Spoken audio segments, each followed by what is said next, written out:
Because people will get around Mercy Hill now where we're at, and be like, oh man, you guys got 6 campuses and you got all these different services and you got all these different things you're doing. Of course you guys do that because you have all these volunteers. Yeah. Right? That's the thinking. Man, it's because you have all these volunteers you're able to do that. That's right.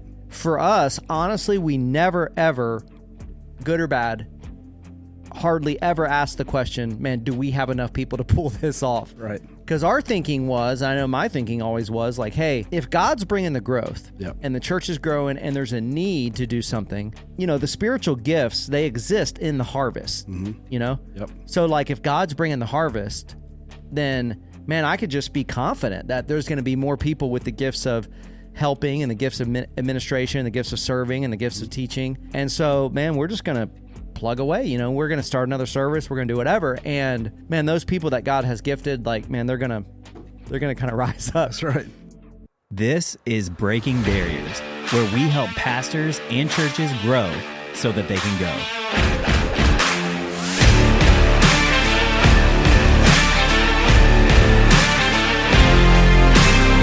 Hey everyone, welcome to the Breaking Barriers podcast. This is Pastor Bobby. I'm here with Pastor Jonathan, and we have hopefully a good episode for you today. And so, one of the things we're going to be talking about today is, a lot of times we think, man, I don't want to put too much stress on my church in terms of like more services, more volunteers, more campuses, because that is going to burn people out. That's going to maybe hurt the church. There's a lot of pastors that think that.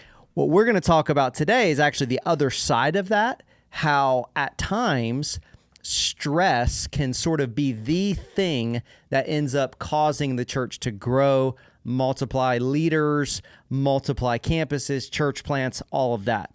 I think we understand this concept outside of the church world. You think about, you can apply this to so many areas of life, but you think about, man, working out, or, just if you have kids, your kids growing and developing, stress plus rest equals growth. That's right. That's how life works. So I'll give you a couple examples outside of church, just conceptually. So my son Eli, this past year, he's 12 now, he was 11 then, he went into the 6th grade. And kind of unexpectedly to us, 6th grade was really hard for him. Those first couple months of 6th grade was really hard. He was in more classes. The school day was longer. There were so many different things, and it was just causing him a lot of stress. Yep. But the funny thing is, what happens with stress, like we came around him and we tried to support him. By the time he got to the second half of the year, he had grown so much, just like in his mind and personally, that the stuff that was stressing him at the beginning of the year was no longer stressing him halfway through the year. And that's development, right? That's growth. That happens with working out, lifting weights. That happens with running. I've recently gotten more into doing, sauna, cold plunge. It happens with that. You put your body under, a specific stress for a short period of time. And then from that, you get growth, you get a reaction. It probably would have been easy, like the first reaction when Eli's going through all that stuff.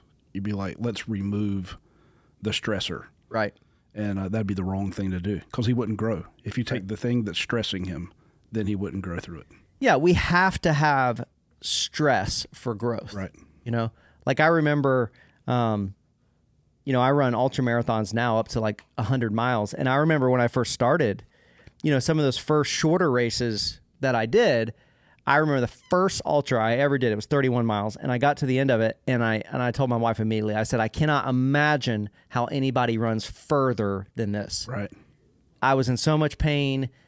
I was like, I can't even think of any scenario in the world where somebody could run 100 miles or 3 times longer than this, Right. But that's how life is, You do something, it's hard, you grow. Next time it's not quite as hard.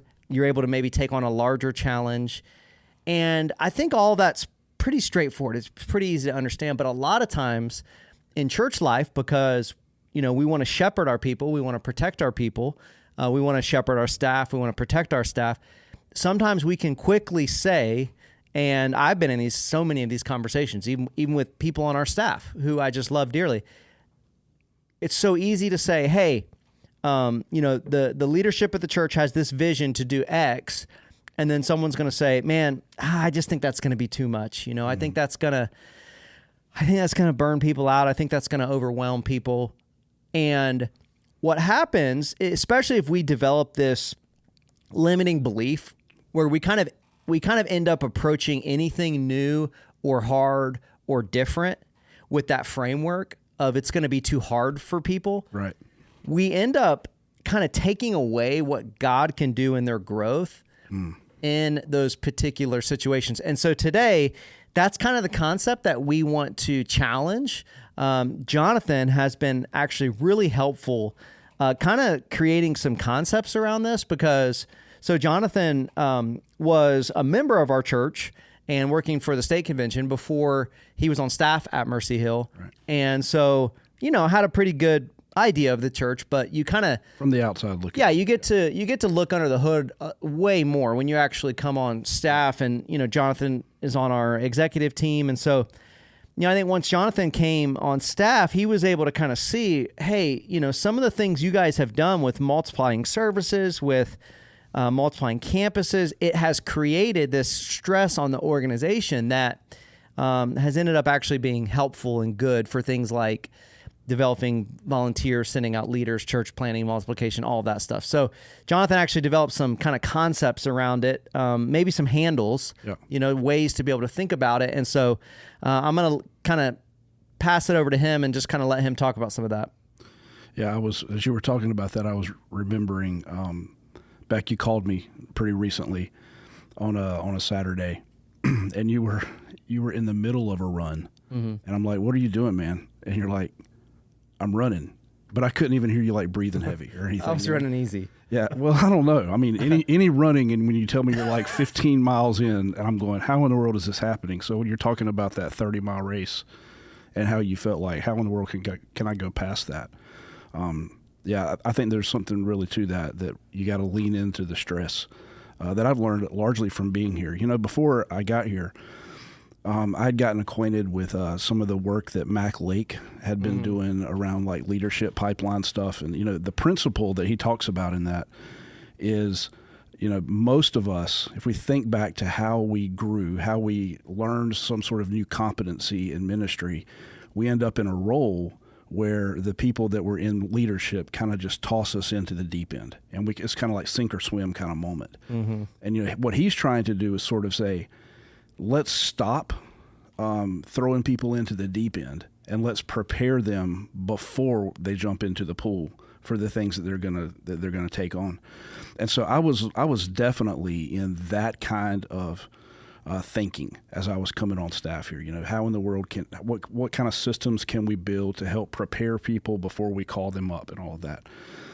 And so after a while, I started watching how Mercy Hill is just multiplying. I mean, we talk about multiply everything. Mm-hmm. That's one of the phrases that we use a lot.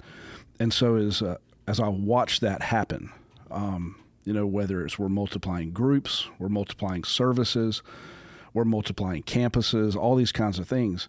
And I'm watching something that's taking place where people aren't necessarily ready for what we're calling them into. And there's certainly a level of stress that's providing, especially when I'm in the staff role, like watching how people feel about it. Yeah. Hearing them talk about those things, they go into it with some level of trepidation. Gosh, when I'm like exactly what you were talking about as you were introing the whole thing, we hear people say, when we add that new service or we add this other campus, man, it's going to stress our people out. I'm thinking about when we did the Northeast campus, like right there in the middle of COVID, everything was just, everybody was like, we have less people that are available in the church, and we're like, no, let's just go do this thing, and then we're just going to trust that God's going to bless it. And so when that happened, it definitely caused a lot of stress on the organization, but also because of that, it just created a moment where leaders had to multiply. And so in watching that and kind of getting under the hood and analyzing what was happening, I think I discovered that it takes two things to really create that sending culture. One of those is that you have to have opportunities that are created for leaders to be able to step into new places of leadership. They may not even be ready for those things yet. And then you also have to have some kind of system where you're preparing them. And so as I was thinking about that, a lot of churches, they will put a lot of energy. I'm not, like knocking on what Mac Lake was doing or anything. Because it's really good stuff that he put out. It's really great stuff. I mean, we use a lot of this stuff that we went through that stuff with him. But I think that a lot of churches can put so much emphasis on the leadership development side of that, and they just never give any opportunity for the person that's been developed to actually do anything with that. So when that happens, you end up with people that have a whole lot of really good group leaders that are kind of sitting on the bench. So the depth chart is like really, really deep, but they're not actually getting to do anything.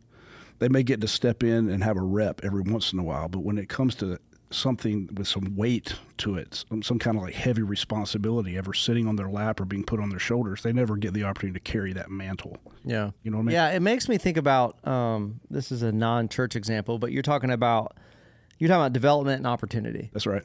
My dad was a Green Beret in the Special Forces, and, for any of us that are just interested in, Navy SEALs, Green Berets, different high-end government, police, stuff like that. Like, they all have these training programs that they put the guys and girls through. That super high stress. Yeah. I mean, they're teaching them. A lot of it is teaching, and they're instructing them, but they have to put them in risk, high-stress situations, because that's what allows them to be able to grow, to be able to face that, like, in the real world. Right. It kind of reminded me of that, like, just those elements, I think, are just baked into helping people to grow. Yeah, they have to have some kind of place to exercise. Right. To really stretch their legs and to see, hey, what does it feel like to be in this kind of position doing these kinds of things? Right. Yeah. So, as I was kind of trying to figure out what that looked like at Mercy Hill, building up a framework around that, so the churches that would have like a culture of high leadership development, but no opportunities for people to ever exercise that, what you end up with is like a really bloated culture.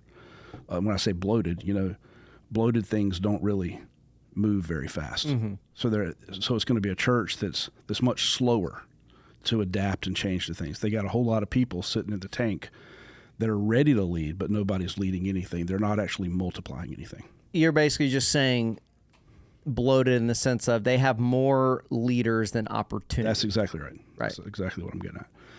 And so then on the other side of that, you can have a church that is constantly creating opportunities for people, but they're never doing anything to train the people up. They're multiplying things, and they're like what Mac was talking about. They're throwing them in the deep end with no resourcing whatsoever to help them.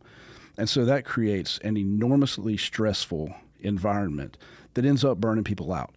And so that you have to have both sides of this thing when you're thinking about it. Yeah, like going back to what I'm saying, what I was using that example of like special forces or whatever, like you're not going to take a cop that's like, man, been there for a week and be like, hey, bud, we're throwing you on the SWAT team. That's right. It just it'd be too much. Yeah. You know what I mean? Like there'd be the opportunity, but they didn't have the training, they didn't have the development. Yeah.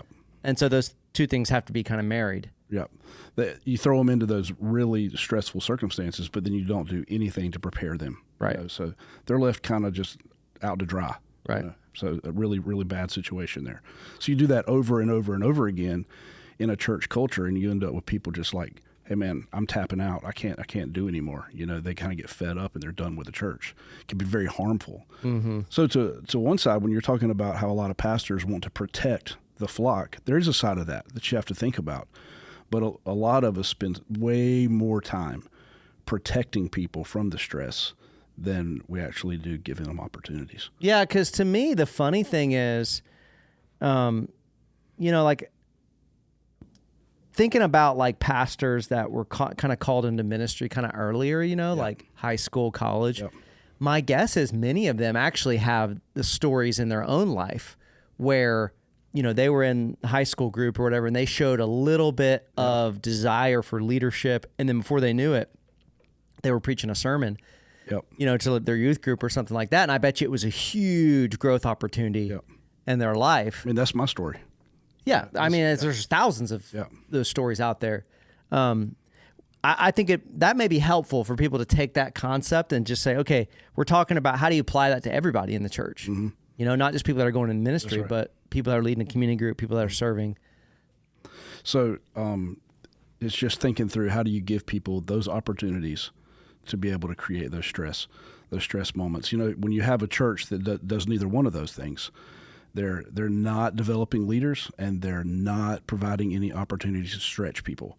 Well, I mean, that's a pretty boring kind of environment. You know, it's not a lot of multiplication there's no multiplication that's taking place. There's no growth that's taking place. And the church is just kind of sitting there. You know, nobody wants to be in that. And so a lot of churches that are in that kind of place where we have nothing going on when it comes to leadership development or opportunities to see people jump in, and we're just kind of staying the same. They say, what's the first step that we need to take to be able to get to a place of developing ascending culture? And so most of them think the first step needs to be that they start building some leaders. They start doing some leadership development classes or something like that. And what I found at Mercy Hill was the exact opposite. And this is the thing that surprised me. This is what really stuck out, was what I saw happen over and over and over again was we would multiply something like, hey, we're filling up in this service, so let's create another service. And when you do that, that creates a need for some specific things. You know, that creates a need for more volunteer leaders. So you're going to have a team that's serving at one service, and now you're going to have teams that are needed at a second service. And so when that happens, it creates this big vacuum of leadership, and you call all these people to step up to the plate. Mm-hmm. You know, so I watched that happen over and over and over again, and I'm like, and don't we need to take some time to prepare the people? And not because we had conversation around it, but I just watched. The answer to that was no. You know, the answer is let's create the opportunity. Let's call people to step up. And after they step up, then we'll kind of prepare them on the job. So it wasn't like we were leaving them stranded with no training, no help, nothing, no one coming around them. But definitely there was like a decision that was being made. We are going to create stress in the organization, and that is going to force people to rise to the surface so that we can create more leaders. That was perfect. Yeah, and I would say two things to that, because I think some people can kind of misinterpret what you're saying. We did not have the view of, oh, we're not discipling these people, or we're not equipping them, or we're not training them like we should. We just kind of had the view, hey, a big part of that equipping, a big part of that discipling is actually giving them the opportunity to do it, and then actually come alongside of them and equip them while they're doing it. So we're not saying, man, we just kind of throw people in just to allow that to kind of crush them, you know, like it's not like that at all. It's just a lot of people want to take, like, you know, the classroom approach, where it's like, hey, you got to be sitting in some classroom for 9 months before you can do anything. That's exactly right. And I think we were taking a little bit more of that kind of special forces approach, like, hey, we're going to give opportunity and we're going to teach at the same time. Yeah. But leading with the opportunity. So the opportunity comes first. The person steps in. All right, now we're coming alongside you, and we're helping you. Yeah, I mean, the second thing I would say to that is it's very counterintuitive to the way people think. And, you know, this is maybe kind of the golden nugget of this particular podcast, because the way that you were thinking about it is the way that the vast majority of people think about it. Yes, yeah. Because people will get around Mercy Hill now, where we're at, you know, and be like, oh, man, you guys got 6 campuses, and you got all these different services, and you got all these different things you're doing. Well, of course you guys do that because you have all these volunteers. Yeah. Right? That's the thinking. Man, it's because you have all these volunteers, you're able to do that. That's right. And for us, honestly, we never, ever, good or bad, hardly ever ask the question, man, do we have enough people to pull this off? Right. You know? Yep. Because our thinking was, I know my thinking always was, like, hey, if God's bringing the growth and the church is growing and there's a need to do something, well, man, you know, the spiritual gifts, they exist in the harvest, you know? Yep. So, like, if God's bringing the harvest, then, man, I could just be confident that there's going to be more people with the gifts of helping and the gifts of administration, the gifts of serving and the gifts of teaching. And so, man, we're just going to plug away, you know? We're going to start another service. We're going to do whatever. And, man, those people that God has gifted, like, man, they're going they're going to kind of rise up. That's right. That's right. It always seems to happen that way. It does. It does. It is very counterintuitive. People think, man, let's keep it super safe. Let's protect people slow. Let's move slow. And that ain't how it rolls around here. You know? Right. So, one of the questions I think that I get asked most often with other leaders in churches, as a part of Mercy Hill, is they'll say, how in the world do you get so many people to say yes to such big things? Like things like moving their lives to another part of the world, or moving their lives to go plant a church somewhere. And the answer to that's pretty simple. We create this pathway where they're saying a whole bunch of smaller yeses along the way. And so it becomes like this, it becomes a cultural norm for people to say yes to challenging things. It's just we're not asking them to do that biggest thing, move their lives overseas or something like that as the first yes. There's a whole lot of other yeses. So that's the reason that multiplication stuff and all those opportunities come into play. So, when we do something like say to somebody in a group, hey, I see in you that you have the potential to be a group leader. So would you come in and become an apprentice with me? And I'm going to even though you don't feel ready yet, next week, hey, can you lead the prayer time in this group? Hey, the week after that, why don't you lead the discussion? And I'll be in there with you. But they feel the weight of that sitting on their shoulders, and when they say yes to doing that, that's one first yes. So you multiply groups, and that creates the need for more group leaders, and that creates the need for more people to say yes, that I'll be a group leader. When you go to multiplying services like we talked about, then it creates more opportunities. People say, yes, I'll commit my time that I'm going to be, a service coordinator that didn't exist, a month ago, and I'm going to put my yes on the table here. So all these other places where people are saying yes to things, and that gets them down the road, you create this culture of, man, the norm is to say yes to whatever God is putting in front of you. Mm-hmm. So I think that's a big part of it. Yeah, it makes me think about, I remember early on at Mercy Hill, like when we planted the church, like I was leading a community group, and Pastor Andrew was leading a community group, and Pastor Jeremy was leading a community group. And it wasn't long where the church started really growing. Yep. And a bunch of college students started coming, and people were getting baptized, and it was kind of, the stuff of like real movement. And I remember, like, man, we were all about like training community group leaders and equipping and doing all the stuff. I mean, we all went to seminary and stuff, so we weren't like anti any of that stuff. But just where we were at with the way that God was growing the church, I remember there was a time where me and Pastor Andrew, like, we just got on a board and we said, okay, we don't have time to go through the community group training with these people, like to spend 9 months, like who are the people that are most likely to be able to lead a community group and not screw it up. And we just identified some people, and we just said, man, they were going from 0 to community group leader. Right. As soon as we told them, hey, you're going to be a community group leader. And that's stress. Yeah, exactly. Yeah. And honestly, I mean, people would think there'd be all these horror stories out of that, and there wasn't. Yeah. I mean, most of the people did great, and they grew as leaders.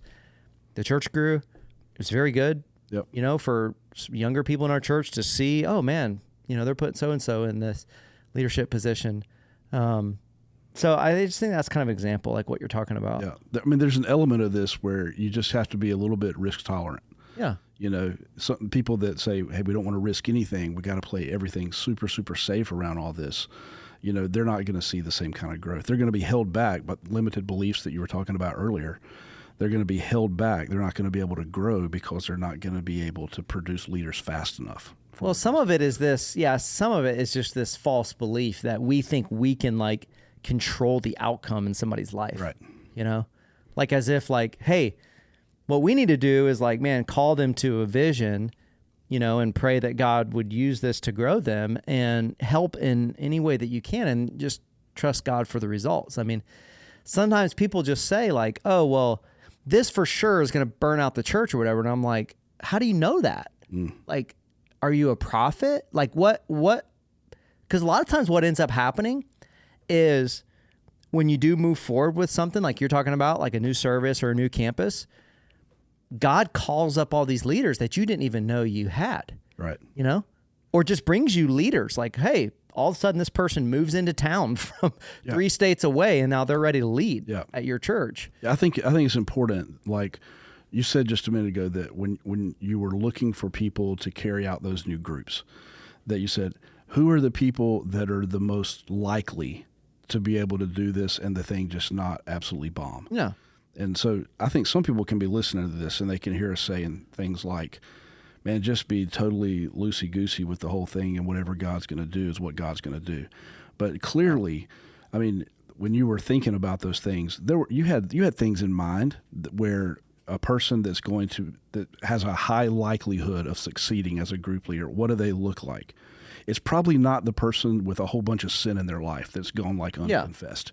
It's probably not a person that's never led a conversation or doesn't have the ability, has terrible EQ, those kinds of things. So you're seeing some things in people, and you're identifying who could be good. It's not like you're letting anybody through just because they're a warm body or something like that. Yeah, totally. Yeah. And I think the misconception that people have is, if the church is growing in a healthy way, it's never going to feel chaotic. And we just don't believe that. Yeah. I mean, you go and look at the book of Acts, and when God was really moving, like I just would imagine to the people that were experiencing it, it probably felt chaotic in the moment. Yeah. Where all of a sudden thousands of people are baptized, and now thousands of people need to be ministered to, and they want to lead, and who's going to lead, and who's going to lead the groups, and who's going to lead the house churches. I'm sure a lot of it felt very chaotic. Yeah. And for some reason, I don't know, people just have this assumption, like if God's like in it, it's not going to be like feel crazy to us. But I'm like, man, I don't know about that. Yeah, I think that is a common misconception that people have, is that when a church gets it together and is growing, that it just doesn't feel that way. But I think people around here would say, gosh, a lot of times it does feel chaotic, because just as soon as it feels like we're getting comfortable, okay, let's go multiply this thing now. Mm-hmm. And so it throws everybody back into that stressed kind of environment. Mm-hmm. But what happens is, like you're saying, the new people rise to the surface. People that are already leading in one capacity become better leaders and take on more responsibility, and it just helps us produce more leaders.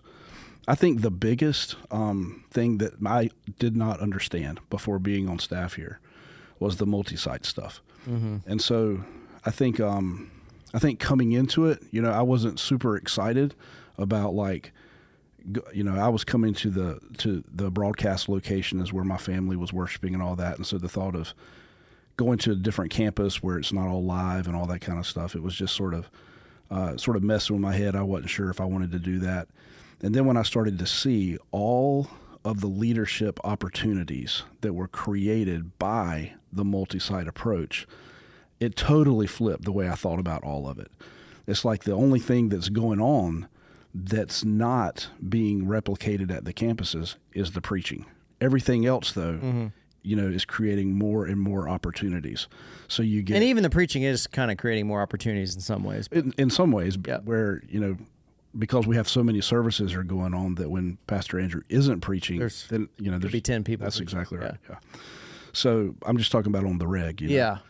So, it creates more opportunities for more musicians to step in, more opportunities for more people to step into using gifts of hospitality, where people would be sitting on the sidelines feeling like they weren't really needed without all of these other campuses. It just creates this massive sort of opportunity for more people to step into new places. I think, tell me what you think about this. I think it'd be worth maybe just doing a whole nother episode on what is that progression of kind of stress to the organization, because you have some of that kind of mapped out, right? Like it goes all the way from an additional service to you planting churches. That's right.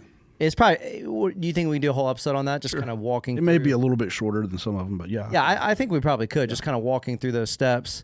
I'll say one last thing on this is where we can close on this, talking about multi-site being kind of the silver bullet. Yeah.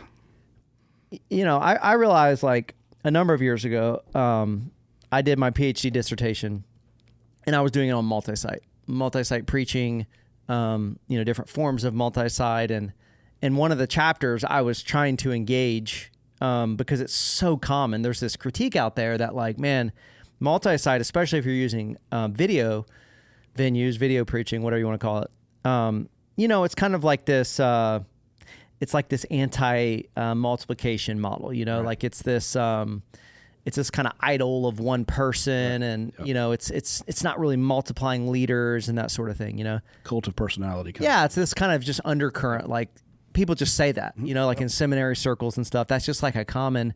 You would think it's true.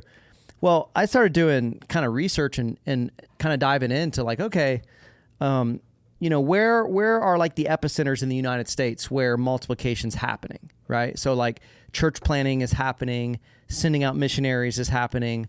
And I kind of honestly just kind of backed into this. I realized really quickly, I was like, oh my goodness, this was like 5 years ago, but I started thinking about in the last 20 years, you know, the biggest church planting churches and church planting movements. So you think about like Acts 29, you think about, you know, the Ark Network, Church of the Highlands.